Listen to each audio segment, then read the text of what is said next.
Ao Vitor Elício, que fizesse a sua apresentação. Boa tarde a todos. Queria agradecer ao convite. Comandante Joel, muito obrigado. Quero cumprimentar a todos em seu nome. Dizer que é um prazer estar aqui compartilhando com vocês um pouco do que nós estamos trabalhando como governo acerca do 5G. Acredito que o projeto 5G no Brasil é um projeto em que a gente não vai conseguir tocar sozinho. Nenhum país do mundo está fazendo isso e a gente não quer ser o primeiro. É um projeto de forma que ele só pode ter sucesso se ele houver um compartilhamento de esforços, compartilhamento de visões, sobre onde que o país quer chegar. Então, hoje eu queria compartilhar um pouco com vocês sobre o que nós estamos pensando, o que nós estamos vivendo lá no Ministério, no nosso dia a dia, acerca do 5G. Mas antes, eu queria passar aqui alguns dados que foram recentemente divulgados pelo Google. Acho interessante. Só para vocês terem ideia, o Brasil é um país que tem uma grande vocação digital. Sabe, nós não somos um país pequeno. Muitas vezes nós chegamos em determinados lugares e temos aquele complexo de vira-lata, achando que a gente é o pior, que as nossas comunicações são as piores. Nós não somos pequenos, nós não estamos atrás, nós não somos os piores. Para você ter uma ideia, 7 em cada 10 brasileiros hoje têm conectividade de alguma maneira. Quando você fala num país de 205 milhões de habitantes, isso é um feito histórico. Quando você começa a medir a nossa infraestrutura de fibra ótica, nós temos a 4ª maior infraestrutura de fibra ótica do mundo. O Brasil hoje, quase 70% da população brasileira tem smartphone. O smartphone hoje é um dos equipamentos, o telefone celular hoje é um dos equipamentos mais presentes na casa do brasileiro. Tem perdido aí para geladeira e fogão. Um outro dado que é interessante é que os brasileiros hoje, aqueles que têm acesso, gastam em média 9 horas por dia na internet. Seja conectado no WhatsApp, seja conectado no aplicativo de transporte. 7 em cada 10 brasileiros têm alguma rede social. Então, nós somos um país em que, só para você ter uma ideia, nos últimos 4 anos, o consumo de vídeo online aumentou 135%. A gente é o 3º país do mundo que mais assiste YouTube, por exemplo. 3º. O mundo tem quase 200 países. Então, realmente, eu queria dizer para vocês assim, quando a gente fala de 5G no Brasil, saiba, nós somos um dos players mais importantes que existem. Então, considerando tudo isso, e considerando o momento que a gente vive, é que a gente queria compartilhar algumas questões com vocês. Primeiro ponto que eu acho que é mais importante é que a gente precisa saber o seguinte: quando um país chega em determinado nível de maturidade no que diz respeito à conectividade, a conectividade, ela não é que ela deixa de ser importante, mas ela perde o papel para a transformação digital do país. Quando a gente estava falando lá no início dos anos 2000, quando a gente fizemos os leilões, a gente queria conectar a população com telefonia fixa, depois a gente queria levar 3G para todo mundo, depois a gente tentou levar 4G. Hoje, 100% dos municípios do Brasil têm 3G, e mais de 4 mil municípios do país já têm 4G. Então, a gente tinha essa intenção de levar conectividade para todo mundo, mas chega um momento, passa determinado nível de conectividade, que a gente precisa pensar em outras coisas, a gente precisa pensar na transformação digital do país. E isso é o que a gente, como governo, está pensando. A gente pensa em conectividade, sim, talvez uma das ações mais importantes do nosso governo, mas nós pensamos muito, senhores, também na transformação digital do nosso país. Existe, para quem ainda não tem conhecimento, uma estratégia brasileira de transformação digital. Essa estratégia tem pouco mais de um ano, é aquele livrinho ali, está disponível no site do Ministério. E essa estratégia, ela contempla ali 100 ações, são 100 verticais em cima daquilo que a gente deve tratar. Uma delas é a própria conectividade. Outra, cibersegurança. A gente está falando ali também de inteligência artificial, Big Data. Tudo isso está ali. Lá tem a visão do Brasil acerca disso, qual é o diagnóstico do país acerca daquele nível, daquela ação estratégica, e quais são as ações que nós temos que tomar para chegar lá. Para você ter uma ideia, a Alemanha, um dos países mais desenvolvidos do mundo, uma grande potência em quase todos os setores que a gente for mencionar aqui, já está na 2ª estratégia digital. Então, a gente precisa olhar para essa estratégia como o grande guarda-chuva que vai envolver tudo aquilo que a gente está falando aqui. O 5G faz parte da estratégia de transformação digital. A conectividade via satélite faz parte da estratégia de transformação digital. Então, hoje, no governo, temos pensado nisso. Então, ali a gente, como eu falei, temos estratégicas. Entre elas ali, eu queria destacar 3. Né? A primeira, a estratégia brasileira para a tecnologia de quinta geração. Vou falar um pouquinho sobre isso. Nós estamos trabalhando num documento que vai expressar a visão do Brasil acerca do 5G. Eu não vou falar aqui para os senhores de tecnologia, porque eu quero ouvir aqui do Camardella, do Brito, do Gerson, todos vocês falando. Vou deixar a parte de tecnologia para os meus colegas. Quero falar de política pública. Então, a gente tem uma estratégia que está sendo montada brasileira para o 5G. Né? Óbvio que a gente não vai reinventar a roda, a gente quer simplesmente fazer um framework em cima de muitas coisas que já existem, inclusive. Acho que esse meu microfone está falhando, né? Segunda coisa, Plano Nacional de Internet das Coisas. Esse plano ele já está para ser assinado. Na verdade, a gente já está encaminhando aí para publicação desse decreto, assinatura e publicação. Ele também traz ali a política pública brasileira para a internet das coisas. Então, o que é que está escrito lá? Está escrito as áreas prioritárias em que nós devemos trabalhar, rural, cidades inteligentes, enfim. Tem lá a criação de grupos que vai discutir vetores específicos, então está tudo lá no Plano Nacional de Internet das Coisas. Traz conceito de internet das coisas, muito importante do ponto de vista tributário. No Brasil, como a gente falou, é um grande problema quando a gente fala em tributação para telecomunicações. Né? Quando você conversa com outros países, por exemplo, os Estados Unidos, ele tem uma expectativa de arrecadar trilhões de dólares com a tecnologia de quinta geração. Especialmente por conta da internet das coisas, onde você fala em bilhões de dispositivos conectados. Só para vocês terem uma noção, há quem diga que em 2023, ou seja, mais ou menos daqui a 4 anos, cada um de nós vai ter 8 dispositivos conectados. Então todo mundo hoje tem um celular, alguns têm tablet também, né? Tem um outro dispositivo em casa. Provavelmente você vai ter muito mais dispositivos, né? Você tem um relógio inteligente, você vai ter em média 8 dispositivos conectados. Se a gente for pagar tributo em cima de cada dispositivo conectado desse, a gente não vai sair do lugar. A gente não vai ficar com a fatia dessa do mercado mundial, da indústria, da pesquisa, do desenvolvimento, da conectividade, do bem-estar que essa tecnologia gera para nós, se a gente mantiver essa política tributária que a gente tem hoje. Então, a gente realmente precisa de uma reformulação disso. A gente acredita que o Plano Nacional de IoT vai nos ajudar a endereçar essas questões. Tá? E o outro é algo que nós estamos trabalhando nesse exato momento, que é a estratégia brasileira para a inteligência artificial.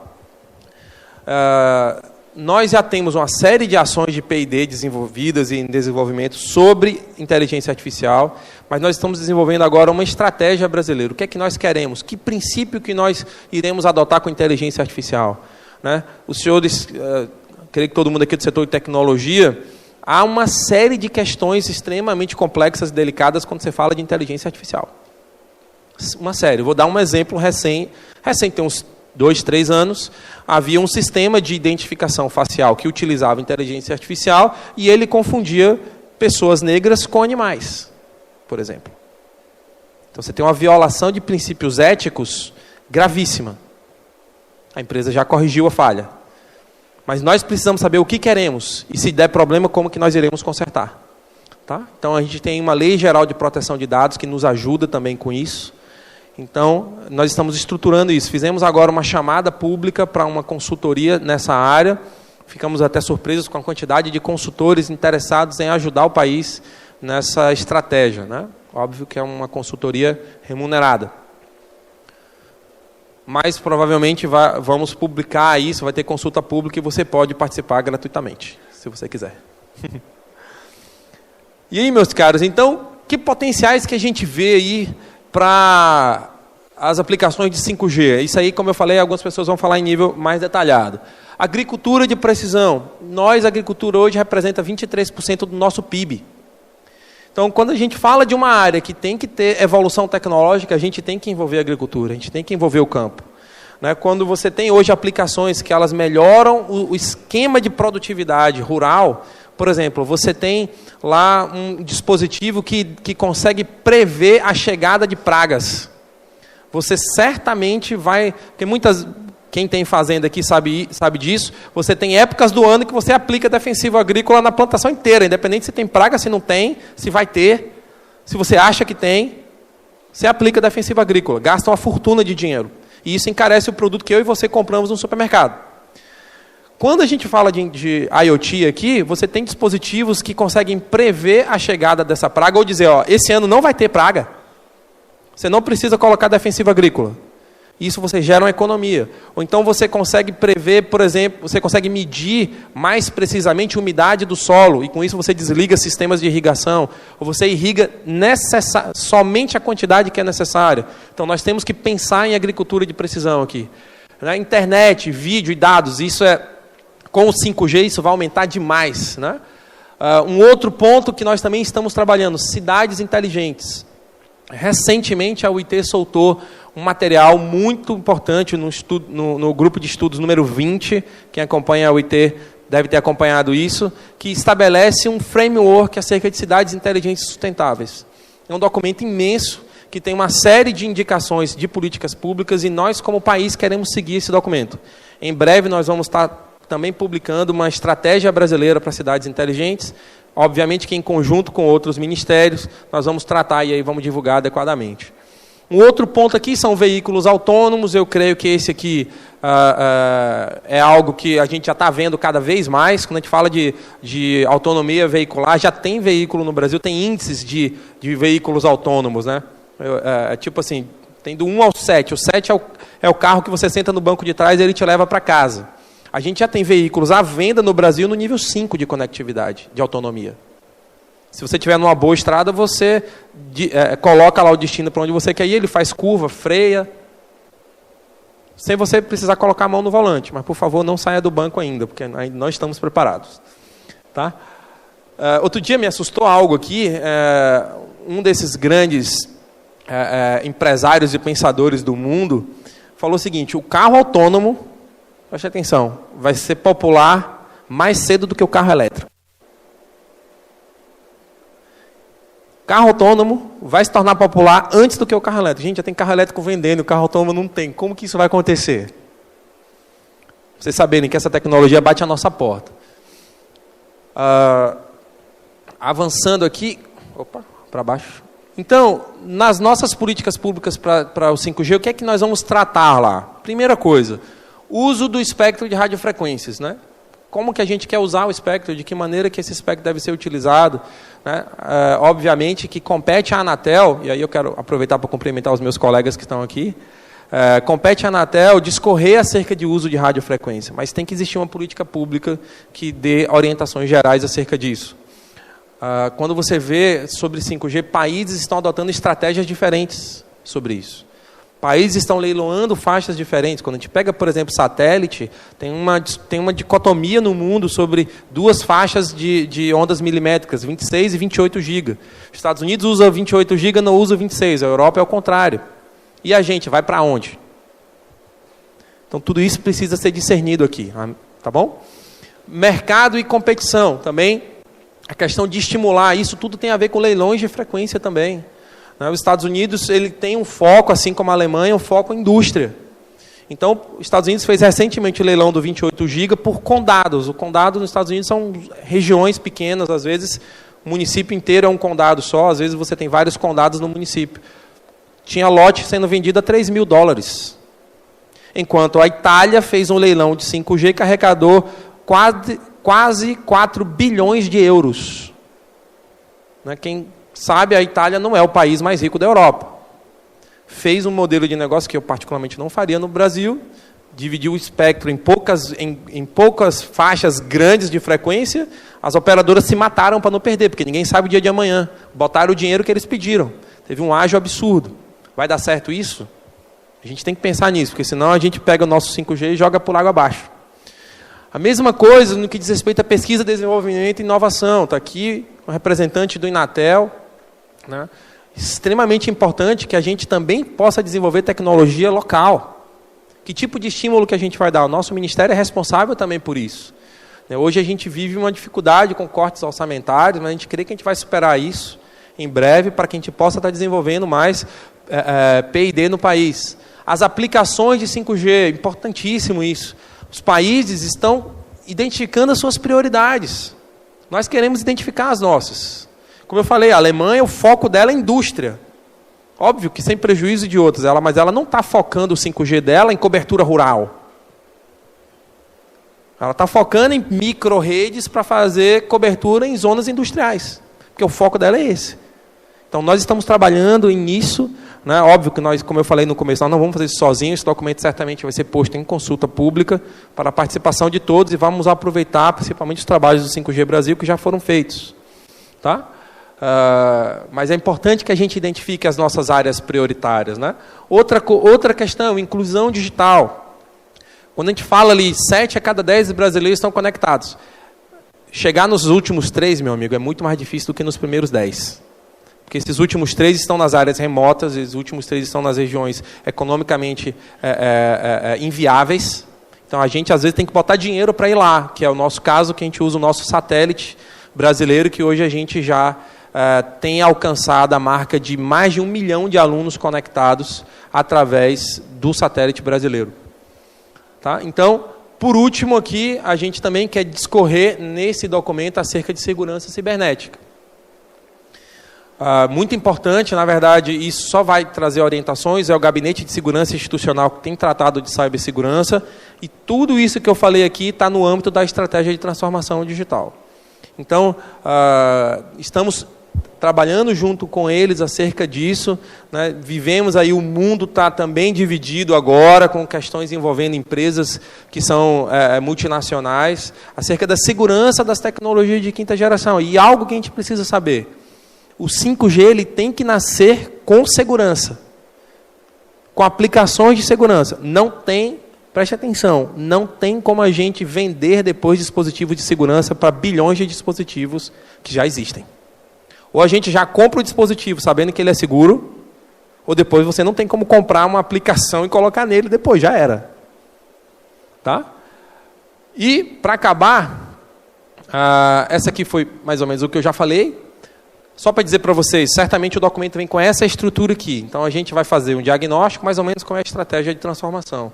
A gente vai fazer um diagnóstico, vamos identificar qual é a visão do Brasil, quais são as ações estratégicas e vamos fixar indicadores e métricas para a gente acompanhar a evolução disso. Não adianta fazer uma carta de boas intenções. Nós queremos acompanhar o desenvolvimento daquilo que a gente está identificando como prioritário. Aqui falando rapidamente, ainda tenho 2 minutos aqui, sobre satélites em 5G, né? O 5G, muitos falam que é a rede das redes. É verdade isso. Né? A gente não vai falar mais numa grande rede, você vai ter micro-redes funcionando em ambientes diferentes. Né? Ou seja, quando a gente fala isso, a gente tem que considerar todas as opções disponíveis de conectividade. E uma delas, e talvez uma das mais importantes, é a conexão satelital. Né?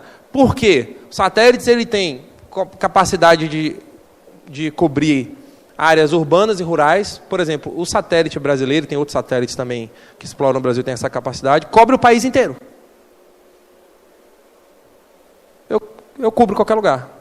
Eu preciso instalar a internet numa escola lá na região amazônica, num lugar que só chega de barco.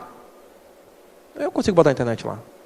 Outro dia, quando a gente foi comemorar 1 milhão de alunos, a gente foi fazer uma conectividade numa cidade próxima a Brasília. 8 horas para chegar. Aí a gente montou o laboratório de informática na escola, professor. A gente teve que mandar os computadores de balsa, de canoa. Não é de balsa que não tinha, de canoa. A gente teve que trocar os computadores para o notebook, porque o desktop não cabia na canoa. O pessoal teve que dormir na metade do caminho, para poder chegar lá no outro dia e dar tempo de fazer a cerimônia de inauguração. Esse é o país profundo que a gente precisa chegar. E o satélite é peça fundamental aqui. Né?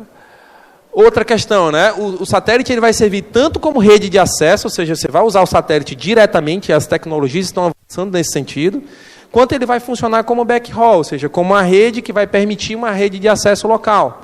Talvez essa seja uma grande contribuição do setor satelital para a tecnologia de quinta geração, backhaul. Chega lá dentro, você faz a rede metropolitana na cidade e estabelece a última milha. Mas o satélite é importantíssimo para backhaul. A outra questão, né? Nós temos hoje aí alguns tipos de satélite. A gente tem o satélite geoestacionário, o satélite de média órbita e o satélite de baixa órbita. O satélite de baixa órbita é a grande, vamos dizer assim, é a grande tendência hoje em dia. Estávamos agora num evento sobre satélites nos Estados Unidos 2 semanas atrás. Encontrei vários colegas aqui.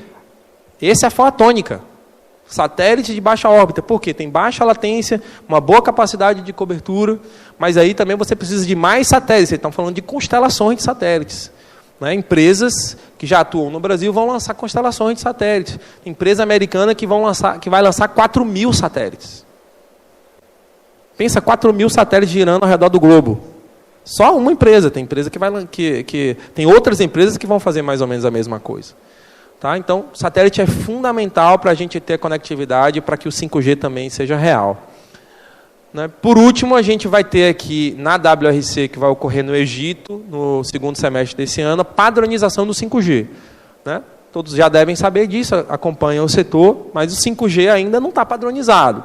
Estados Unidos e Coreia saíram na frente? Saíram, estão usando um padrão, né?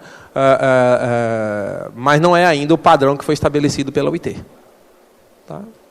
Nós também estamos lançando aí o nosso leilão, mas quando a gente for fazer o leilão, o padrão já vai ter sido aprovado.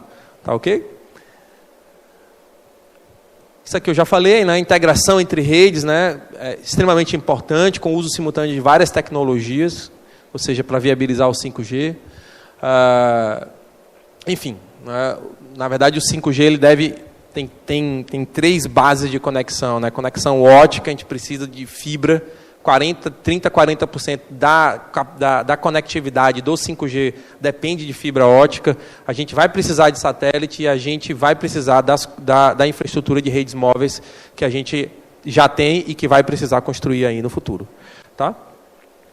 Por último aqui, o meu último slide, só para dizer, como eu falei no começo, nós não estamos trabalhando sozinhos. Então, temos acordos com outros países sobre 5G, né? A gente tem um acordo de cooperação que envolve o Brasil, também tem acordo com a União Europeia, Estados Unidos, Japão, China, Coreia. Né? Estamos também avaliando, junto com a UIT, a padronização da tecnologia. Diversos institutos e universidades também têm parceria conosco, estudam isso. Temos projetos conjuntos também já em andamento com a União Europeia. E temos o 5G Brasil, como já foi falado aqui no começo, já tem uma série de trabalhos avançados acerca do 5G e nós iremos aproveitar dessa expertise para projetar a nossa estratégia. Meus caros, era isso. Eu queria mais uma vez agradecer, espero não ter falado demais. E depois, no final, eu me coloco à disposição de vocês se tiver alguma pergunta. Tá? Muito obrigado.